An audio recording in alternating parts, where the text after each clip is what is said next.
The air in our family home was always thick with unspoken words. It was a silence that held the weight of years, a quiet testament to the space that had grown between us. My older sister, Clara, was the sun around which my parents orbited. Her every achievement was a supernova, her slightest stumble a cause for cosmic concern. I, on the other hand, was a distant moon, present but often unnoticed, my light a mere reflection of the family's brighter star. This dynamic was our unspoken truth, a quiet hum beneath the surface of every family gathering, every holiday, every shared meal. It was a landscape I had learned to navigate with quiet resignation. I often felt like a visitor in my own home, an observer of a life that was happening to everyone else. Clara was born with a natural brilliance, a charisma that drew people in effortlessly. My parents saw this, and they nurtured it, perhaps forgetting that another, quieter plant was also in their garden, needing just as much sun and water. My own successes were met with polite nods, my failures with a gentle, almost indifferent shrug.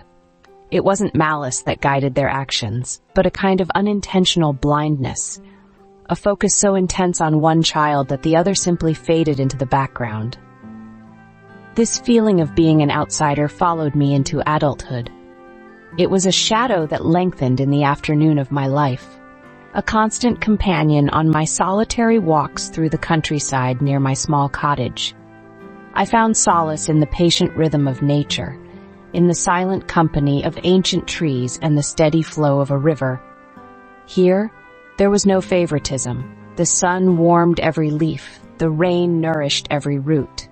The natural world offered a fairness, a simple and profound equality that I had never found within the walls of my own family. It was in this wild sanctuary that I began to find myself.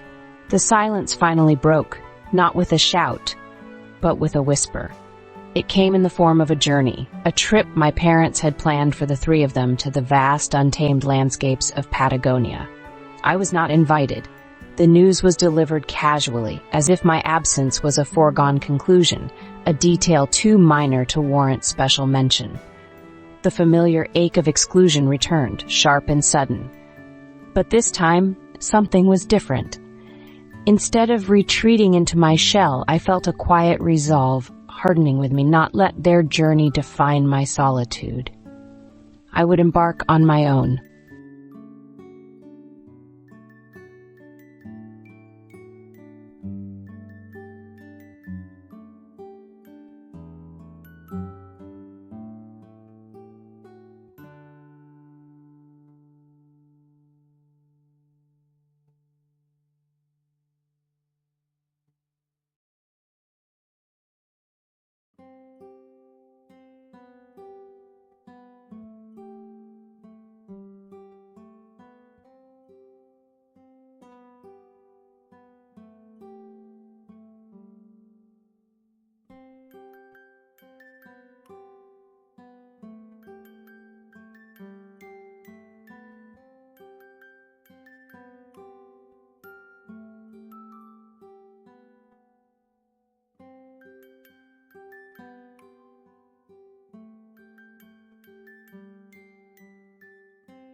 While their plane headed south, mine headed north, towards the rugged, windswept coast of Norway. I chose a place of dramatic solitude, a landscape carved by ice and time, a place where the scale of nature could dwarf the smallness of my own heartaches. From the plane, I watched the fjords unfold below like deep, blue fingers reaching into the land.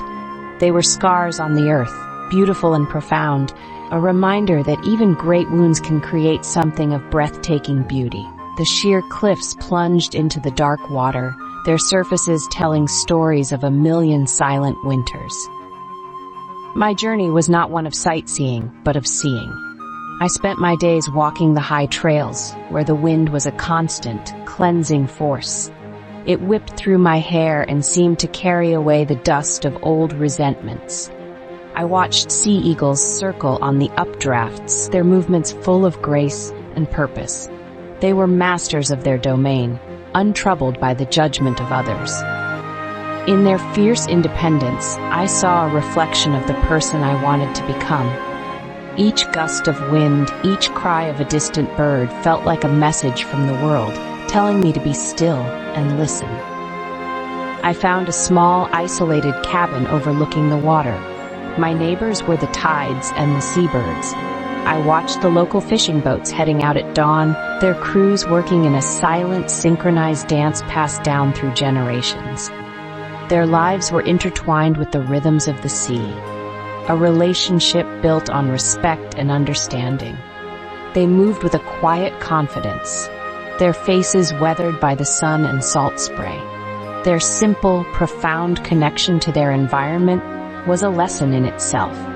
They did not fight the elements, they moved with them. In the evenings, I would sit by the window and watch the sky change color. The sun would linger on the horizon, painting the clouds in shades of orange, pink, and purple. The stillness of the fjord was absolute. It was in these moments of profound quiet that I felt a shift within me. The noise of my past, the constant chatter of self-doubt and hurt, began to fade. It was replaced by the gentle lapping of water against the shore, the whisper of the wind in the tall grasses, and the steady, quiet beat of my own heart. I was learning to be alone, not in isolation, but in communion with the world around me.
Even in the profound peace of the Norwegian coast, the echoes of my family were never far away.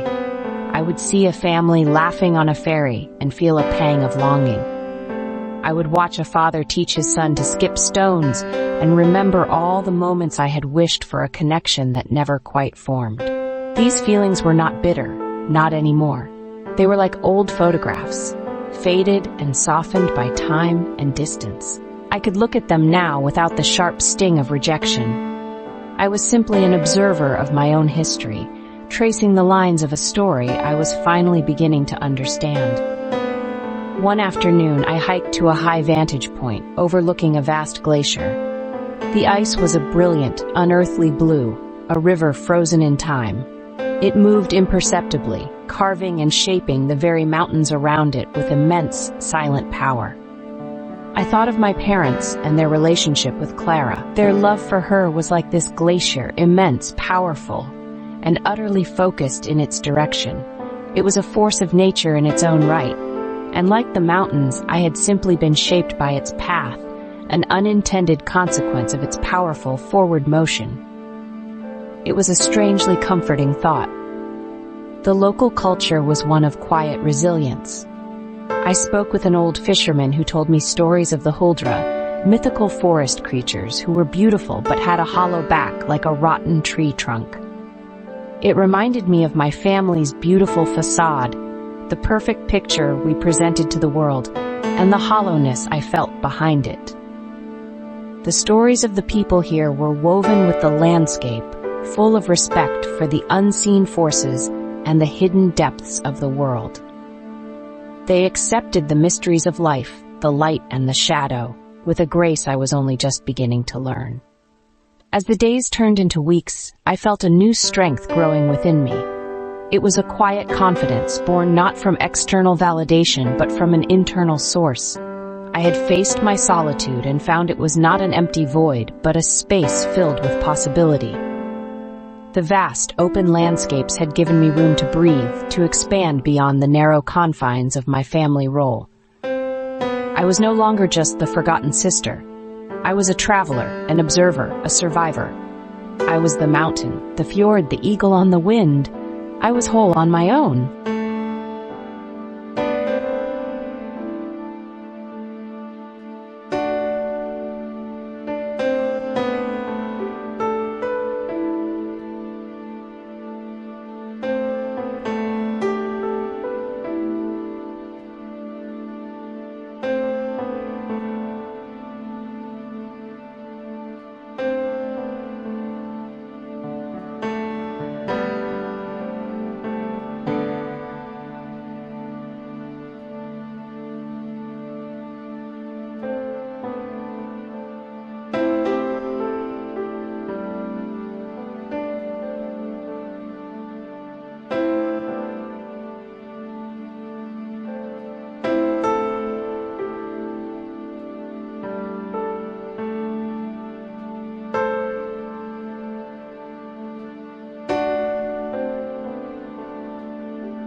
The journey had to end, as all journeys do.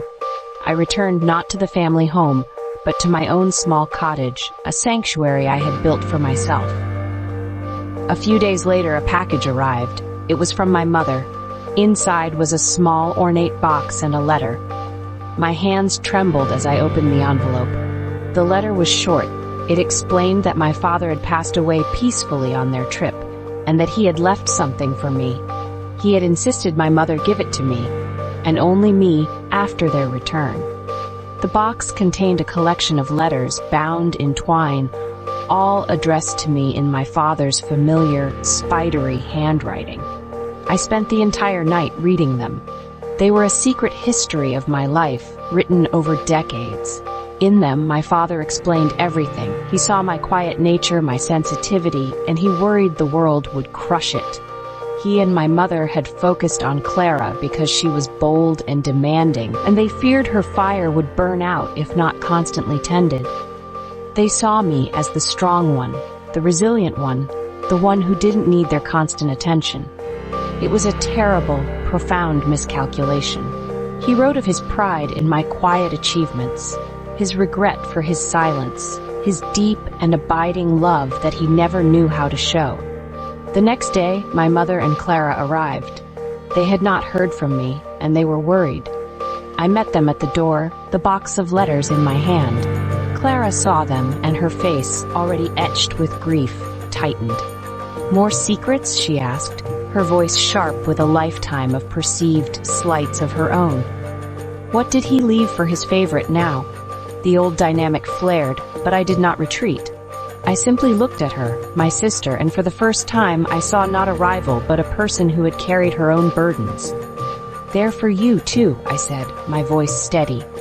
"He wrote to me, but he wrote about us." I handed her a single letter, one from years ago, where my father described his fear that by protecting me, he was pushing her away, making her feel as if her needs were a burden. As Clara read, her composure shattered. A single, choked sob escaped her lips, then another.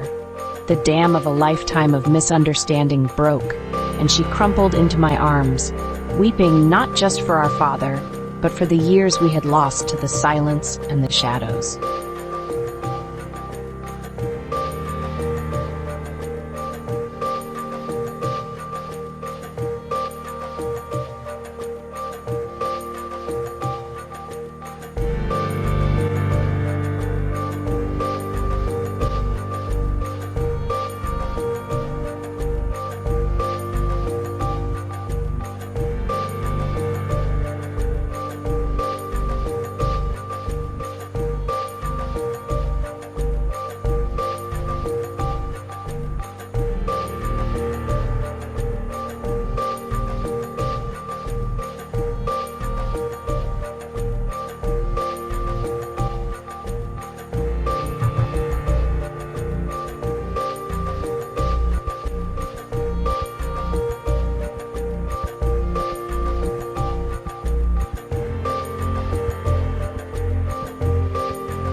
In the aftermath of that storm of tears, a new quiet settled over us.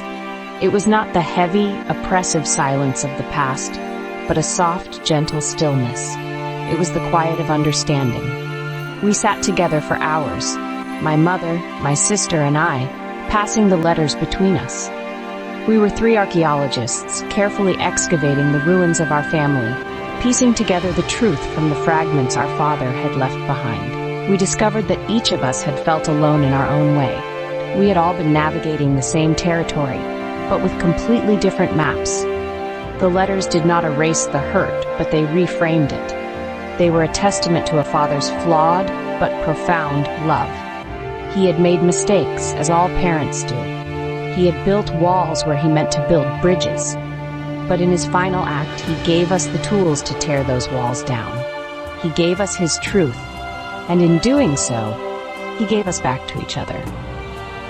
The grief for his loss was immense, but intertwined with it was a powerful sense of gratitude for his final transformative gift. Our family landscape is different now. The journey of reconciliation is long, and we are only at the beginning. There are still high ridges to climb and deep valleys to cross, but we are walking the path together. We talk more, we listen more, and we are learning to forgive not only each other, but ourselves. The roles we once played, the star, the shadow, the anxious guardians, have been set aside. We are simply a mother and her daughters, finding our way in the world without a map. Sometimes I return to the wild coast of Norway in my mind. I see the vast, open spaces and feel the cleansing wind. That journey taught me to find strength in solitude. But my father's letters taught me that we are never truly alone. We carry the people we love within us, in the stories we tell, and the silences we finally learn to fill. There is a new hope on our horizon now, as bright and as promising as the sun rising over a calm and endless sea. The letter changed everything, and in the space it created, we are beginning to grow again.